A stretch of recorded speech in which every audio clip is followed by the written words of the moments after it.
There's so many lessons that God is teaching me through my motherhood, through my parenting journey.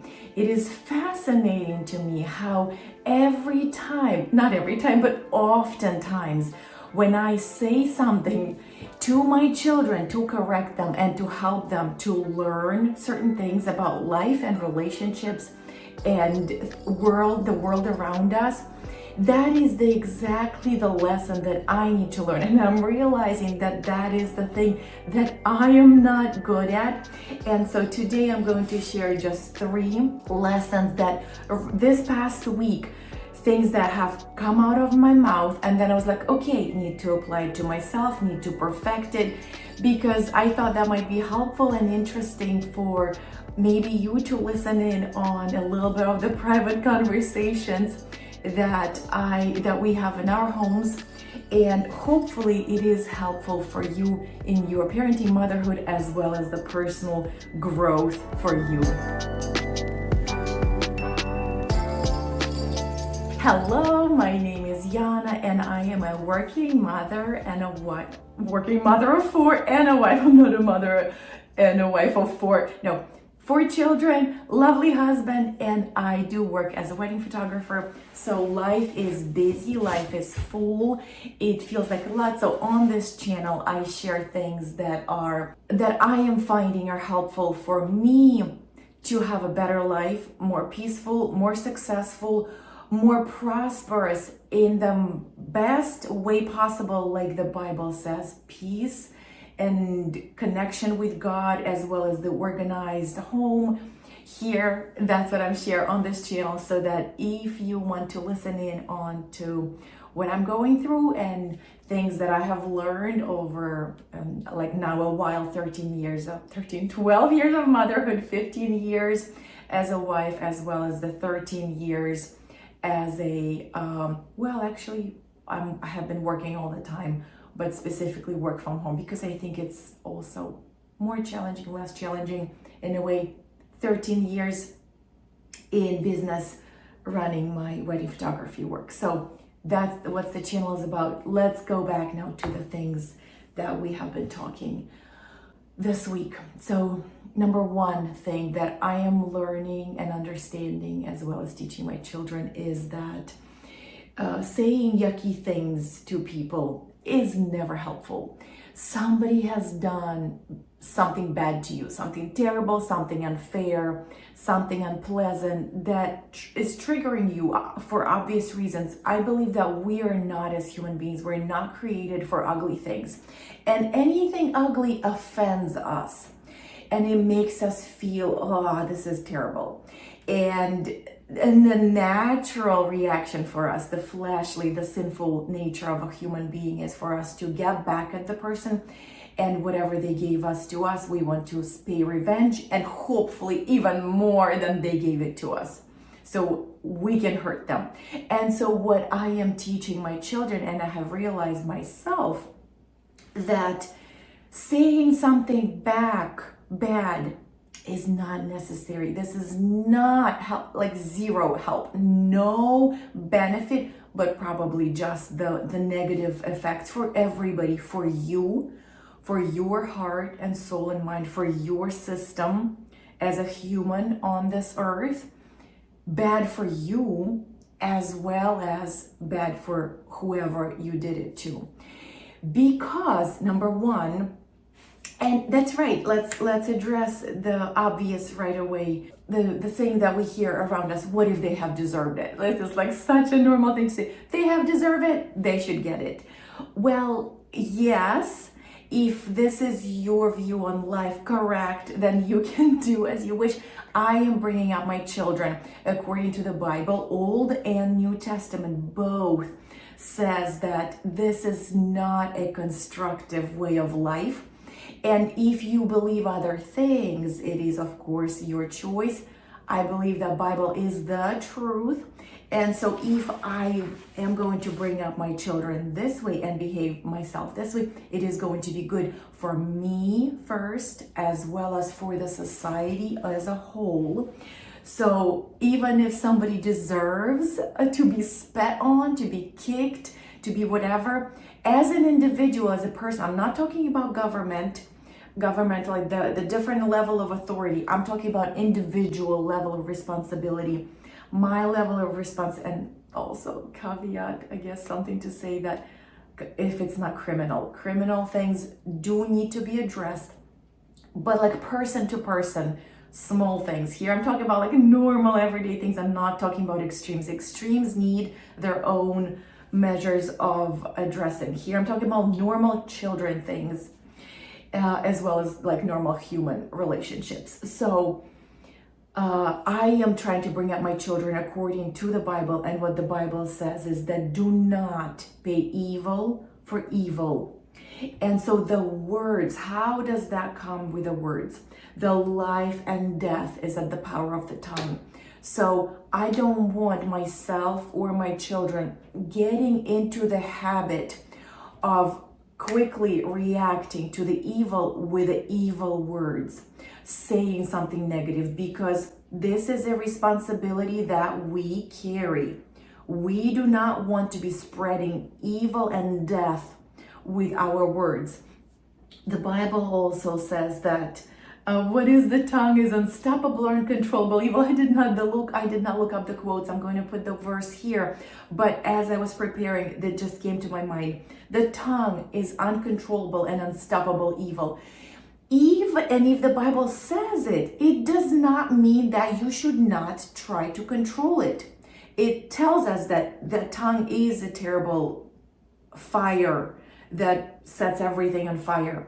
So you should do your best to contain it as best as possible, because if we were to say, oh, if it's an unstoppable, well, I don't have no control over it. So if you need to go to the bathroom, does that mean, oh, I cannot control it? No, you find a place and a time and a private location to address that. If your fleshly desires in unstoppable is uncontrollable, as we all know, the flesh, like our nature, just all the things just come out of us. Does that mean that we should not do our best to control it? No, this is just tells us, it reveals the nature, and it tells us, okay, this is something to address. So the Bible says unstoppable, uncontrollable, fiery. So you better be very aware of the nature of it and make sure to set the boundaries when the fire is in the fireplace, in the pot, in the campfire, controlled, it's bringing good. When it's just like yapping all over the place, then it's like setting things on fire and destroying things and brings death. And so, and another Bible verse that came to mind is let no corrupt speech come out of your mouth. Sometimes we do, of course, but I think oftentimes it is addressed as a cursing. Of course, like that is like not clean speech, but at the same time, you can say the most evil things in the most polite and the most literature poetic way possible, and it could be death to the person as well as to your heart. If you're letting this come out of your heart, it somehow spurts the darkness in your heart. So, or I guess maybe that doesn't spark, it's like the signal that it is in your heart, as well as it propagates it in your heart. So closing it off and quenching it and closing it, it like kills the darkness in your heart. To a degree, obviously, we're all human beings and like no perfection. And that's another lesson that comes off of it, is that yes, the perfection, I think it's like so difficult for children to tolerate to create the perfection, as well as the human beings.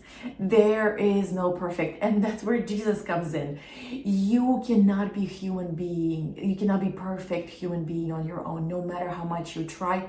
You can appear really good, you can do really good, but you can actually be, it's not just attempting and appearing, you can be a really good human being, but your righteousness is incomparable to the righteousness of God. Your good is incomparable to how good God is. And there's always whiter and whiter and whiter shades of white. You think I'm wearing a white shirt, and then you bring up this, and like my shirt looks yellow and this looks blue. And if you were to put the righteousness and the goodness of God against this sheet of paper, this would look gray to you. And so, yes, we as human beings, the command is for us to imitate God, to follow God, to do as best as we know how to. We are called to do good. We do want to do good. It's not a hypocrisy. It's not a fakeness. It's not double-faced. We do want to do good. But the thing is that we will fail every time. We have failed every time. And the thing to understand is, before God, only Jesus, when you say, Jesus, Lord, please take my sins and give me your righteousness, the righteousness of Jesus, is the thing for us to claim and say, this is mine. Because I cannot do it myself. Jesus has done it for me, and I claim it for myself. That is the thing that to learn before God here on earth. We are never going to be perfect human beings, even though once you claim the righteousness of God, God sees you as a holy, set apart. You are separate, even though you're not perfect by his standards or human standards. You know, everybody says terrible things about Christians because, correct, we are not perfect. We are double-faced and hypocrites just like everybody else. That's why Jesus says, you're a hypocrite and you can only judge things that you have succeeded in.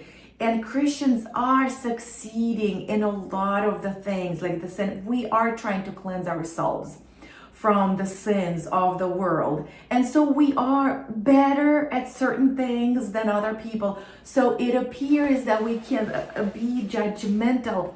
But God says you can judge things if you're good at them. Are we good at love? That's why it's kindness, love, understanding, compassion. That is the thing.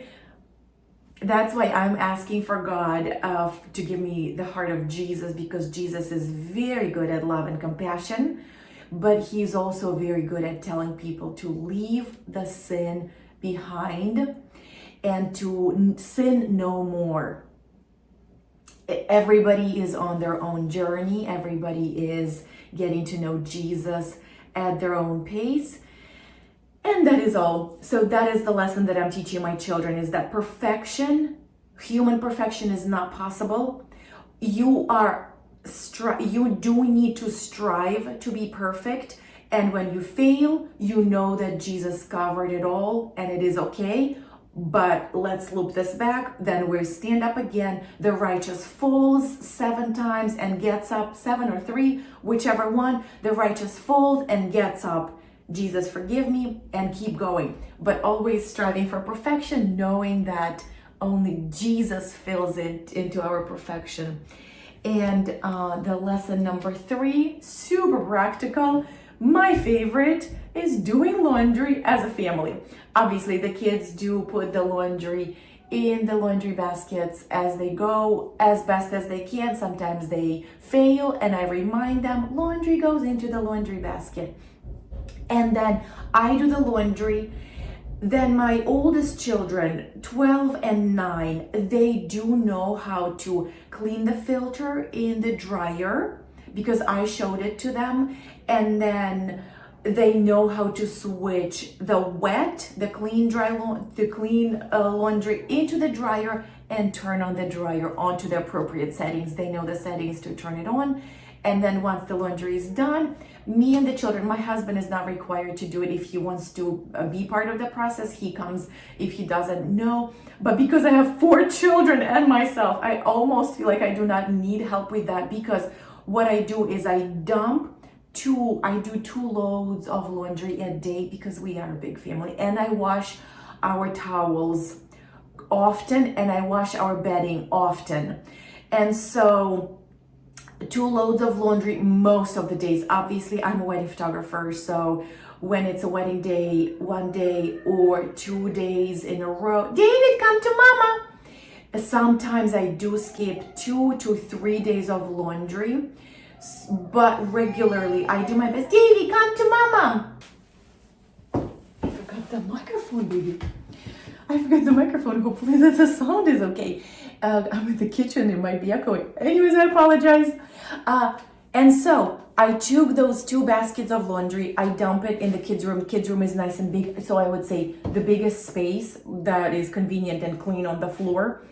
And so all the kids helped me sort out each individual person's laundry. And because there are 3 kids in the kids' bedroom, it is super convenient because then we don't have the baskets for the 3 kids.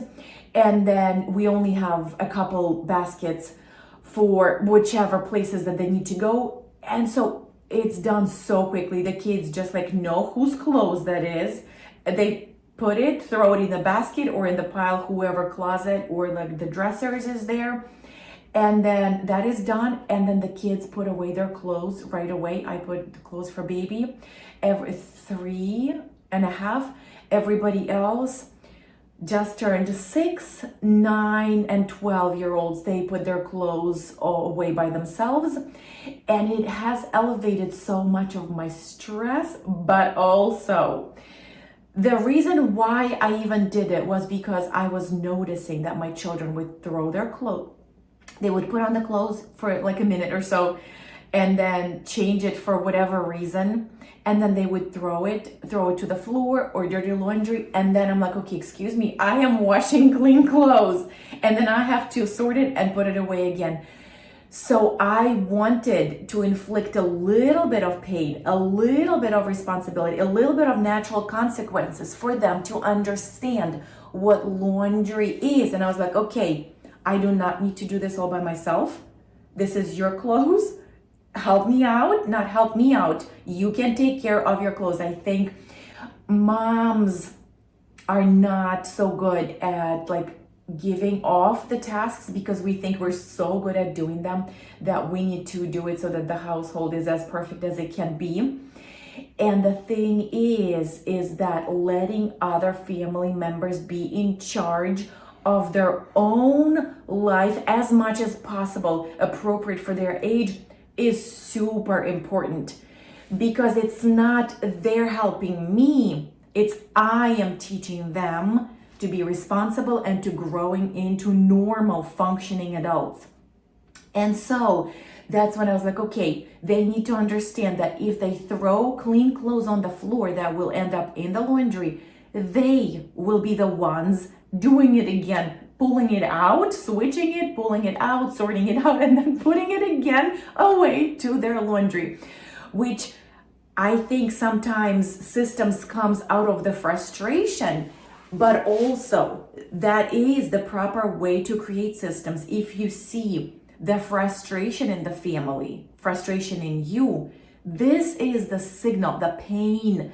Pain is such an important signal to something is wrong, something is not functioning the way it should be. This needs to be fixed. It's not the pain that needs to be numbed. Oh, I'm just gonna wear my glasses and not look at the dirty house. It's the reason. What is the reason for the chaos that causes the pain? Once you see the pain, you need to figure out what systematically is not functioning around your house. I hope this was helpful, you guys. I am working on hopefully setting up a mentorship coaching group for hand-holding, for getting your household in order that is peaceful and organized and not chaotic. So if you want that, you can either DM me on Instagram or you can hopefully jump on my email list. I did not get a chance to check my email list. If you need quick help, like emergency and chaos in your life and work and everything, I do one-on-one coaching sessions. However, I think that group mentorship will be even better. So if you need a help, like instantly, emergently, you cannot be waiting for me to just like drip all of the information that I know into the YouTube videos. Let's get on the call. Let's figure things out, help you so that you are not drowning and don't feel like everything is an explosion at all the times. So if you need help, do not feel desperate. On the other hand, you can also remember that God is the counselor. Yes, there's counseling and mentorships and everything. And sometimes the human mentorship is amazing because that's what God made us for each other, so that we can help each other out. But if for some reason you do not have a person that you can sit for an hour, if you have a quick question, ask under the video, ask me in the question. If I can't answer within the DMs or with a quick comment, I absolutely will. However, if it's a longer, bigger problem that you need a little bit more hand holding with, then mentorship is better. The other thing, the God, if you, something that you do not want to talk to me personally, ask God. God is the counselor. I remember being so sad. I'm like, in the Bible it says God is the counselor. What's up? Just like the counselor goes through each individual problem, situation, little quirk, little mental tricks, something that everything of how we are wired, every single thing. In the same way, God works through every tingle little thing. What am I trying to say? Every little thing. So if you have a question, say, God, please be so kind. I'm here for you to ask a question. Silence all the voices. Connect my mind to Jesus. Please answer this question to me. Be so kind. Do not ask why. Ask specific questions, yes or no, yellow, blue, declutter, not declutter, throw away, invite, not invite. Specific questions. Be so kind, Lord. Please reply to my question. And God does reply through His Word, through the dreams, through the instant thoughts. Listen to the quiet thoughts, through the people. I hope this is helpful. Dear God, thank you so much for this lovely friend that we got to spend time together. Please give us all both wisdom to run our households according to your will, serve the people around us in the best way that we can, build the kingdom, build your kingdom, starting from our homes, going into the world. I hope to see you guys in my next video, God willing. Have a beautiful day. Dude, say bye-bye. Bye. Say it loud because Mama doesn't have a microphone. Bye-bye. Good boy.